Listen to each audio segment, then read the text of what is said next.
如果你的对手是20万全副武装、从未有过败绩的北方铁骑，而你手里只有2万连马都骑不稳，被戏称为倒夷的南方步兵，你会怎么打？在公元507年的钟离城下，这个问题的答案足以让整个中国战神谱产生剧烈的震动。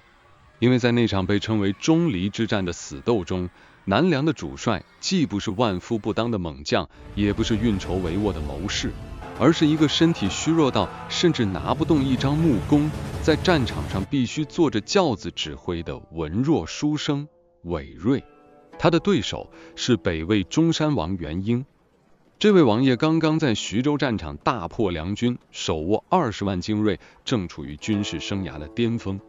在元婴眼里，眼前的钟离城不过是一块注定要被嚼碎的骨头，而那个坐着轿子缓缓而来的韦睿，更像是一个历史的冷笑话。但元婴漏算了一件事，战争从来不只是兵力数字的加减法，而是维度的降维打击。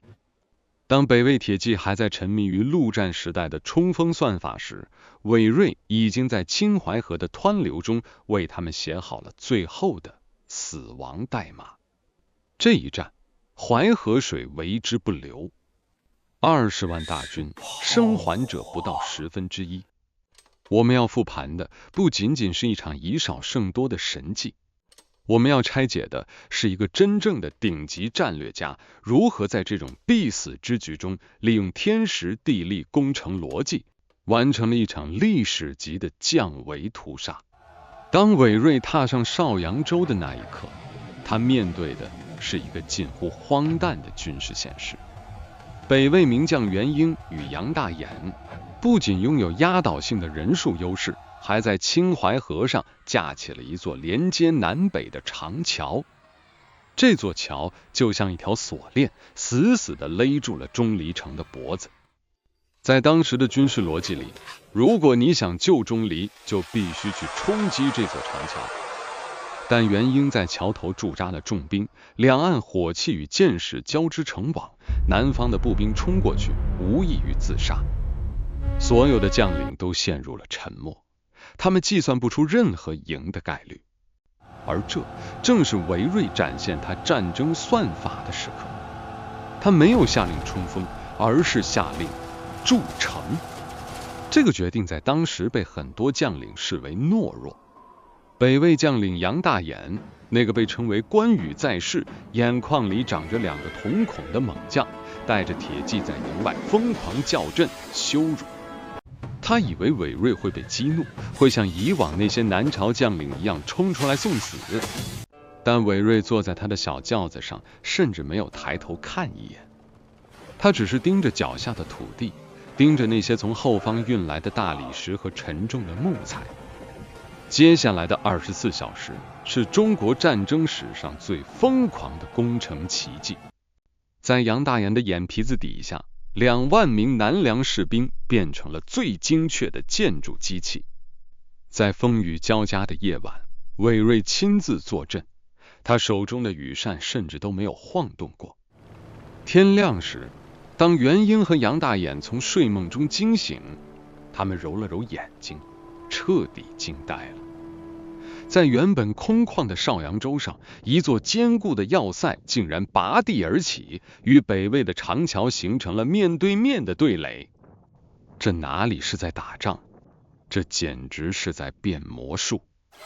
韦睿用这一夜完成了一个关键的战术位移，他把原本不得不冲锋的进攻战，变成了一场你必须来攻我的防御战。这一夜的筑城其实是韦睿在系统的后台修改的参数。他知道，在空地上，南方的纸糊步兵挡不住铁骑，但在坚固的工事后面，北方的马蹄将失去所有的威严。当杨大眼愤怒地发动第1轮自杀式冲锋时，他并不知道，他面对的不是一座普通的城池，而是一个文弱书生为20万北魏大军挖好的巨大坟墓。这场博弈的维度从这一刻起已经不再是勇力的比拼，而是生存空间的极限挤压。博弈进入了最枯燥也最残酷的相持阶段。元英动用了所有工程器械，云梯、冲车、投石机，没日没夜地轰击钟离城。城内的南梁守将昌邑之已经打到了弹尽粮绝。史书记录，城墙被轰塌了一角，昌邑之就用泥土填补，泥土被轰散，他就用尸体去填。所有人都在问韦睿在等什么？他的要塞就在不远处，但他为什么不发动总攻？韦睿在等一个变量，一个人类无法控制但可以利用的自然变量——淮河的春汛。作为南方人，韦睿对水文的理解是刻在骨子里的。他计算过季节，计算过降雨量，甚至计算过淮河上游支流汇聚的速度。在他的推演里，北魏的长桥虽然宏伟，但它有一个致命的物理缺陷，它太沉了，且根基就在河床上。只要水位上涨到一个阈值，长桥的结构压力就会达到极限。果然，这一夜天崩地裂，暴雨如注，淮河水位在一夜之间暴涨7尺，原本平静的河面瞬间变成了咆哮的巨兽，汹涌的波涛开始猛烈撞击北魏的长桥。元英和杨大眼的营地开始渗水，战马开始不安的嘶鸣。他们发现那些引以为傲的铁骑在泥泞和洪水中完全失去了机动力。而就在这最混乱的时刻，韦睿动了。他不再是那个坐轿子的书生，他下令将所有的火船注满高油，借着风势和暴涨的水流顺流而下。在黑夜中，巨大的火球在淮河上奔涌，像是一条火龙冲向了北魏的长桥。那是怎样的一幕？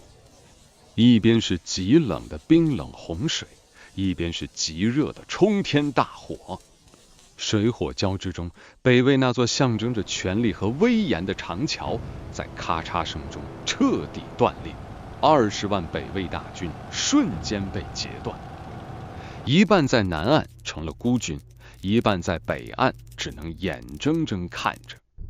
这才是真正的降维打击。韦睿利用大自然的力量，完成了一次完美的外科手术式切割。在洪水面前，2万步兵和20万铁骑没有区别，因为水不会分辨你是谁。元英站在岸边，看着被洪水卷走的士兵，第一次感受到了那种深入骨髓的恐惧。他意识到，他面对的对手不是在用兵法打仗，而是在用天地为棋局。长桥断裂的那一刻，不仅是物理结构的坍塌，更是20万北魏大军心理防线的彻底崩溃。在战争史上，最恐惧的事情不是战死，而是绝望的围观。当时，北魏名将元英在南岸，杨大眼在邵阳州，而剩下的10几万主力却在北岸被滔滔淮河隔断。原本那座连接生死的长桥，现在成了横在水面上的残骸。韦睿等的就是这一刻。他缓缓站起身，尽管身体虚弱，但他的眼神里透出的杀气，让身边的将领感到不寒而栗。他下令全军出击。这不是普通的进攻，而是一场收割。南梁的战舰顺着暴涨的水位，竟然直接开到了北魏营寨的上方。那些在陆地上不可一世的拓跋铁骑，此刻被泥泞困住了马蹄，被洪水没过了膝盖。他们手中的长矛在摇晃的木船面前显得滑稽而无力，而南梁士兵手中的强弩和火油桶则变成了死神的镰刀。火开始在水面上燃烧。韦睿亲自督战，他的轿子就停在江岸最显眼的地方。在他的指挥下，南梁军队展现出了前所未有的精确性。他们不急于全线压上，而是利用小船的灵活性，像手术刀一样切开北魏营寨的每一个结合部。杨大眼这位号称万人敌的猛将，在乱军之中被刘建射中，只能眼睁睁看着自己的精锐部众被洪水卷走，被烈火吞噬。史书《梁书》中记载了那惨烈至极的一幕：呼声动天地，无不一当百；呼声震动京师，元婴崩溃了。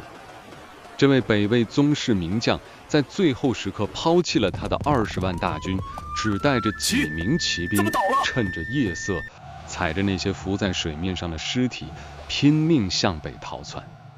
主帅一逃，剩下的北魏士兵彻底沦为了待宰的羔羊。很多人问，为什么20万人会被2万人杀得毫无还手之力？因为韦睿剥夺了他们唯一的优势——空间。在被洪水围困的孤岛和泥淖里，人数不再是优势，而是自杀的负担。人挤人，马踩马，在极度恐慌中，踩踏致死的人数甚至超过了被杀的人数。那一夜，淮河的颜色是红色的。据统计，北魏军阵亡和淹死的人数高达10余万，被俘者数万。曾经威震天下的北魏军事神话，在这一夜，在钟离这个小小的城池下，被一个坐轿子的南方书生彻底终结。钟离之战结束了。当清晨的第一缕阳光照射在满疮痍的淮河两岸时，昌邑之从死守了数百天的钟离城中走出来，对着韦睿的轿子长跪不起。这一战不仅救了他的命，更保住了南梁数十年的国运。但我们要问的是，韦睿到底赢在了哪里？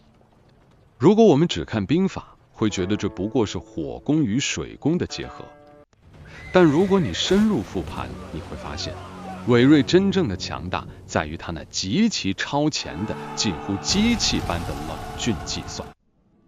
他计算了对手的性格，他知道杨大眼狂妄，所以用筑城来羞辱对方的武勇；他知道元婴优柔，所以用持久战耗尽对方的耐心。